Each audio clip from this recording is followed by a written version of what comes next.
Dos cuestiones. Esta cuestión que comentaba sobre la niñez como un modo de ser y esta, digamos, este anclaje pues en la teoría crítica, de la dialéctica crítica de Semmelmann, ¿no? De ver al niño como sujeto. Yo recuerdo un texto de Droffman, ¿no? Sobre patos, héroes y otras fantasías, donde él lo que va a plantear es que en el relato occidental, o sea, no solo en el marco de la ciencia, sino en el relato occidental, la infancia se ve como subdesarrollo. Es decir, ahí hay una posición muy clara y muy definida. O es, por un lado, una etapa del ser humano que hay que superar, un poco en esta visión rusoniana del salvaje al que todos tenemos que superar, o la otra visión como el estado de añoranza, como del paraíso perdido, al que todos algún día tendremos que ser expulsados, ¿no? Algo perdimos nosotros los que ya pasamos, es decir, los que ya tenemos credencial de lector y ya no podemos ser llamados niños, como para ver el proceso con el niño como un sujeto, es decir, como un sujeto desde la perspectiva de Semmelmann, constructor y constructo de realidad, como colapsado en el presente, o sea, como un tiempo, futuro y pasado, colapsado en el presente, cuanto que ese va a ser, de algún modo pasará a la categoría de adulto, y de algún modo yo también tuve esa categoría de infancia. ¿Es posible entonces entender esta categoría de desarrollo humano? O sea, que el ser humano se desarrolla fuera de subordinaciones, es decir, fuera de esta visión que será muy como de la sociología latinoamericana, ¿no? Muy desde la teoría de la dependencia, como un progreso continuo, ¿no? Sí, como producir mejores seres humanos a partir de trabajar con infantes. Porque ese sería una visión progresista, ¿no? Casi hasta rustoniana, ¿no? Hay que pasar de una etapa de subdesarrollo a una etapa de mayor desarrollo, y para tener mejores ciudadanos que trabajar con infantes, ¿no? O sea, ¿cómo también poder aspirar no solo a una teoría, sino a una actitud en la vida, ¿no? Porque de algún modo se puede haber padres, puede haber adultos sin hijos, en fin, pero somos eso, ¿no? Y es esa historia, nuestra historia, ¿no? Yo recuerdo que cuando era niño, pues no pasaba de ser el tonto que todo hacía mal, ¿no? Y al que había que corregir, y al que había que reprender. Tener una actitud más cariñosa, ¿supone superar ese estado de subordinación? ¿O solo significa que el adulto no quiere hacer sufrir al otro como fue hecho sufrir, pero se le sigue viendo como infante que tiene que ser educado, que tiene que ser mejorado? Bueno, es una pregunta muy interesante porque de alguna manera nos hace a nosotros es reflexionar sobre nuestra propia práctica, ¿no? Y desde mi punto de vista, yo aquí lo contestaría con lo que yo soy, lo que siento y pienso, y que decíamos ahí cuáles son los retos. Bueno, ciertamente nos damos cuenta de que esta noción de la infancia como en vías de ser adulto, ¿verdad?, es lo que tenemos que cortar. Por eso decimos cómo entender a los niños en su propia subjetividad, y decimos, nos atrevemos a decir, hay como si hubiera una cosmovisión de la infancia, así como entonces como antropólogo tú vas y ves y estás trabajando con ciertos pueblos y dices, no sé qué son, no sé cuál es su cultura, yo no sé nada de eso. Yo creo que se impone ahora una actitud así, por eso la importancia de la etnografía, ¿no? Y entonces también por eso nosotros decíamos, queremos trabajar con los niños desde una perspectiva de derechos sin hablar de los derechos, porque ya estamos hasta el gorro de niño, a ver, ¿cuáles son tus derechos? Y di cuáles y bla, bla, bla, y entonces es eso, así no, como les decíamos en la anterior, nosotros no somos predicadores, ¿verdad? Y no queremos que se lo aprendan, sino decir, bueno, si es cierto que los niños tienen derecho a participar, ¿cómo participar? Entonces eso es un problema para nosotros, cómo abrir espacios de participación, no cómo decirles a los niños, tú tienes derecho a participar, ¿no? Pero a mí me parecería muy interesante esto que tú dices. Lo que yo aspiro es a considerar al niño como interlocutor, ¿no? Es decir, así como yo te escucho y digo, ¿tú qué tienes que decir o qué preguntar o cuál es tu bla, bla, bla? Así considerar al niño, que él tiene que decir, que me puede preguntar, que yo le puedo preguntar. Ahora, es también imposible decir que los niños no tienen que ser educados. O sea, tampoco podemos nosotros, y ese es un problema, por eso decíamos, el problema de la participación y el problema de la colocación de los adultos, ¿no? O sea, tampoco uno puede decir que uno no tiene la responsabilidad como adulto de que tú conoces cosas, hay algo que tienes que proponer. De repente los alumnos llegaban y decían, bueno, queremos hacer esto, pero entonces ya si el niño decía, ay no, y lo que quiero es jugar, bla, bla, bla, y entonces ya lo que quieras, ¿no? O sea, yo les decía, entonces esto no es ningún proyecto. ¿Quieres tú jugar con los niños? Pues bueno, entonces tú propones eso, pero no es lo mismo si tú tienes un proyecto de salud con los niños, a si tú tienes un proyecto sobre memoria histórica o si tú tienes un proyecto sobre tal cosa, porque tú tienes que mantener un hilo y negociar con ellos, ¿no? Y tú dices, y tú argumentas por qué es importante hablar sobre salud, o por qué es importante hablar sobre memoria histórica, o por qué es importante saber sobre su propia organización social, ¿no? Entonces, ese es el problema, que cuando de repente se dice participación infantil, los maestros o los adultos dicen que hagan lo que quieran y se lavan las manos, ¿no? Y eso tampoco es una consideración del otro como tú, ¿verdad? Entonces, tienes tu razón en ese sentido de decir, el hecho de ser más cariñosos o condescendientes implica subordinación o no. Y entonces lo que allí yo siento que también siempre tendríamos que estar pensando es en este juego del poder y de la resistencia, ¿no? Y no es raro, porque en Tepoztlán el problema del poder y de la resistencia es un problema nodal, ¿no? Entonces yo sentiría que a eso tendríamos que jugar, ¿no? A los juegos de poder, ¿no? Y de repente jugando, ¿verdad? O sea, uno como conscientemente diciendo, a ver, no, y aquí se dice lo que yo hago, ¿no? Digo, aquí se hace lo que yo digo. Y a ver cómo reaccionan los niños. O sea, no es que tú seas una autoritaria, pero de repente juegas, ¿no? O no sé, o sea, de alguna manera yo siento que es como incorporar este aspecto lúdico y sobre todo lo que yo creo es en la vivencia. Les decía yo a mis alumnos, bien, van ustedes con el rollo de que van a redimir Tepoztlán o a los niños tepostecos o a los niños discapacitados. Si ustedes hacen una tesis de 6 meses o de 1 año, no van a cambiar nada. A lo que pueden ustedes aspirar es que en el encuentro con los niños, con la comunidad, sucedan cosas vivenciales que dejen una huella en los niños, en los padres, en la comunidad, ¿no?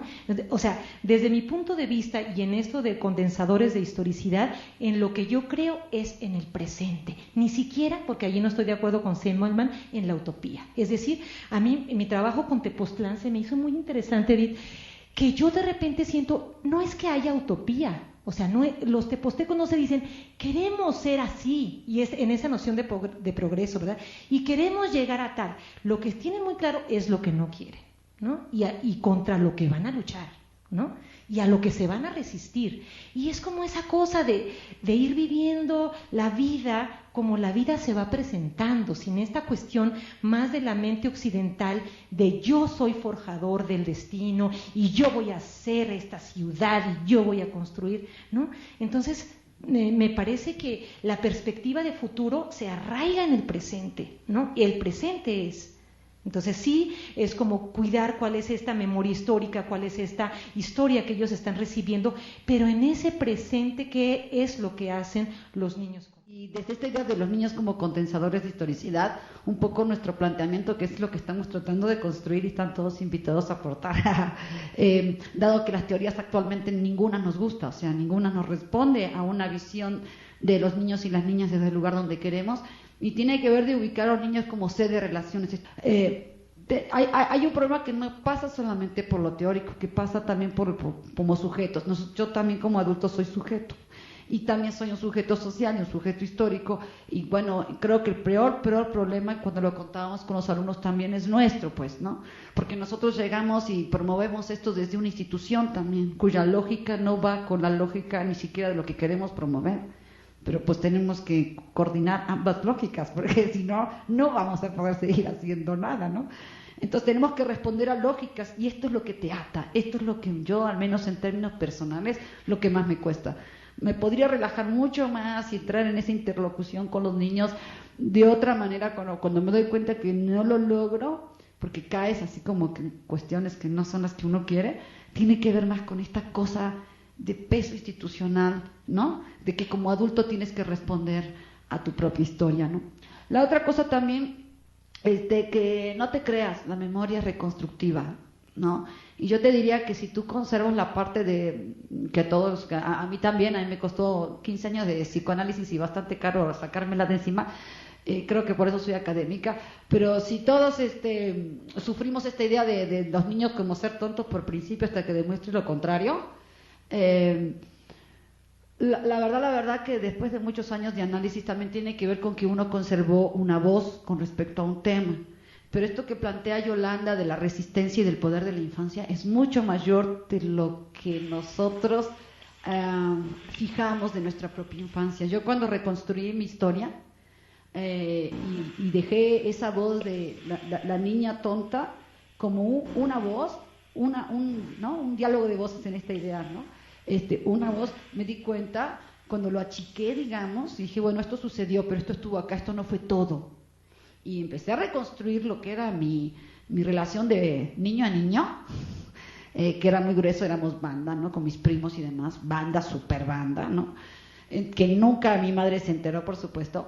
Entonces, cuando empecé a reconstruir y empecé a rescatar la voz de las otras niñas y lo que decíamos, te juro por Dios que pobres adultos, Abandonar esa idea de progreso también, no sé si en tu discurso pretendías abandonarlo o no me acuerdo bien si te entendí o no, pero obviamente construir otra idea de desarrollo significa salirte de la idea de progreso, es decir, el tiempo lineal, ya sabemos que el tiempo no es lineal, y la idea de progreso es toda una idea modernista del tiempo, una concepción del tiempo, y si recaptamos esta cuestión que por ahí tú como, purépecha no era ñaño, esta idea de tiempo circular y la cuestión cíclica, podemos realmente darnos cuenta que la idea de progreso no es una buena idea para hablar del desarrollo, al menos así lo considero, o sea que vamos a ser viejitos y nos vamos a acercar a ser niños.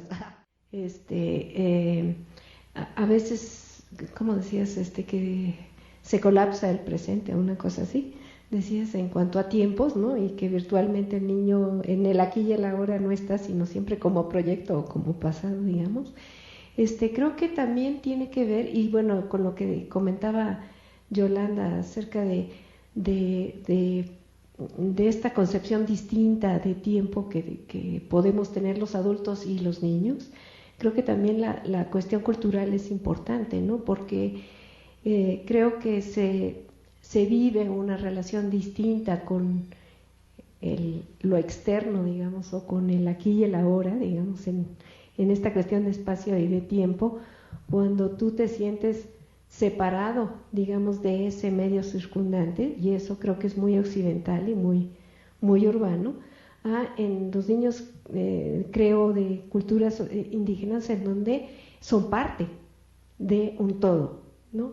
Y entonces el tiempo cambia ahí. Es como una cuestión como simultánea, digamos, que creo que en el tiempo, digamos, más occidental siempre se maneja como alternancia o como esto, y esta noción de simultaneidad no se maneja tanto, y creo que ellos manejan mucho más esta cuestión de cuando las culturas se sienten parte de esta cuestión externa, ¿no? Y que a nosotros nos enseñan a disociar de tu individuo, llegas hasta aquí y lo otro es una cosa aparte, ¿no? Y la cuestión de que en muchos de los programas curriculares de educación el adulto se transparenta, es decir, se abstrae una noción de niño y todos los contenidos, digamos, quedan fijados, pero con toda la situación adulta transparente, y para poder manejarlo en una forma que cambie, transforme, hay que volver a visibilizar a ese adulto, o sea, más que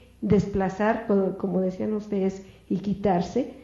Lo que creo que hay que hacer, que es un ejercicio difícil, es volver a visibilizarte, y claro, problematizado totalmente con otra serie de situaciones, como decía Edith, ¿no? De esto que ella decía, adultismo, ¿no? Que más que, digamos, una situación de negar que es distinto, yo creo que es trabajar con la diferencia y trabajar una relación horizontal, y eso hay que construirlo, pero hay que hablar de eso. Y hay que hablar de decir, pues sí, no puedo dejar de ser adulto si yo quiero relacionarme con el niño, ¿no? Y así soy. Es que le decía, pues ni modo de trabajar con ellos como si uno fuera Chabelo, ¿no?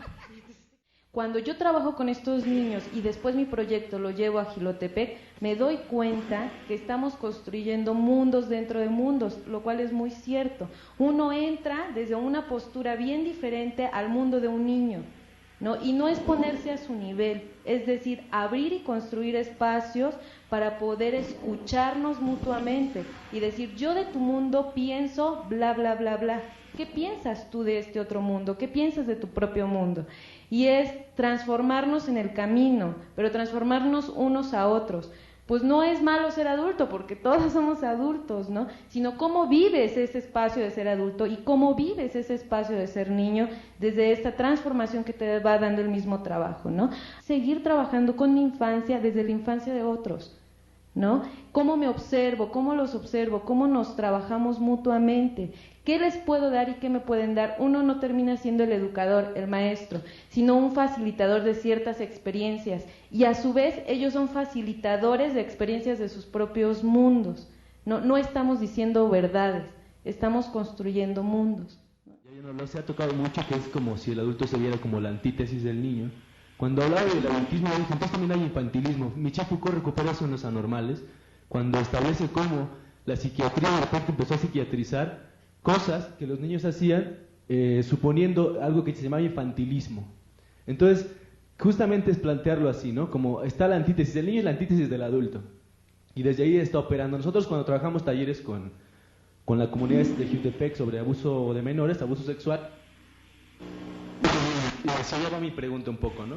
¿Qué tanto sí facilita un proceso mucho más complejo, más cultural en total, como la comunidad, solo trabajando con menores?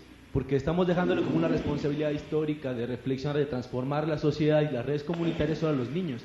Decíamos a los adultos, a ver, le podemos decir al niño todo el discurso de los derechos, que también es hegemónico, porque tiene sus dobles mensajes, ¿no?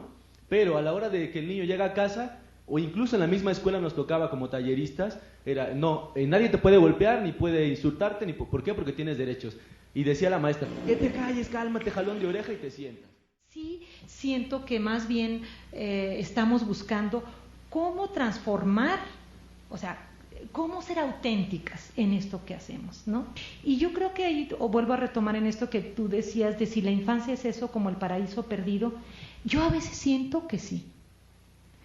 Y cuando tú te relajas, ¿verdad? Cuando tú puedes romper ya el rol que tenemos como adultos, que yo sí siento que es como una enfermedad, ¿me entiendes? O sea, de alguna manera nos pusieron como unas cosas así cuadradas que pierdes percepción sobre la realidad, pierdes algo del corazón también. Una autora lo que plantea es que las categorías que se han inventado para pensar en nuestro pensamiento occidental son las que están construyendo estas relaciones asimétricas, ¿no? Y tú que te interesa lo de género, decía ella, es que tenemos que terminar ya con esas categorías como de hombre-mujer o de niño-adulto. Y a mí se me ha hecho muy interesante esto que tú planteabas, ¿no? Cómo en los pueblos de distintas tradiciones las cosas no son opuestas excluyentes, sino opuestas complementarias, o hay un gradiente de, ¿no? Entonces yo sí creo que por allí, como tú dices, qué difícil ya no pensar en niño y adulto. Si no es niño y adulto, ¿cómo pensamos? Esa es una pregunta que sería interesante, ¿no? O sea, si ya no queremos decir niño y adulto, ¿qué diríamos? Si no queremos decir hombre y mujer, ¿qué diríamos, verdad? Entonces es esa cosa de en esta perspectiva de la diversidad y la diferencia, necesitamos inventar nombres distintos, ¿no? Los mexicanos del desierto, de repente ven que tienen mucho más en común con las zonas del desierto de allá de África que con los mismos mexicanos, ¿no? Entonces, de repente hay una franja cultural desértica, digamos, ¿no? Y entonces esta cosa de las pertenencias, de las identidades, ¿qué soy yo? Soy adulto, soy mujer, soy esto, como que ya tenemos que empezar a delete, ¿no? Y entonces a ver cómo les nombramos ahora, ¿no? Con que no, al contrario, lo que hay que hacer es que ya se caiga el sistema, ¿verdad?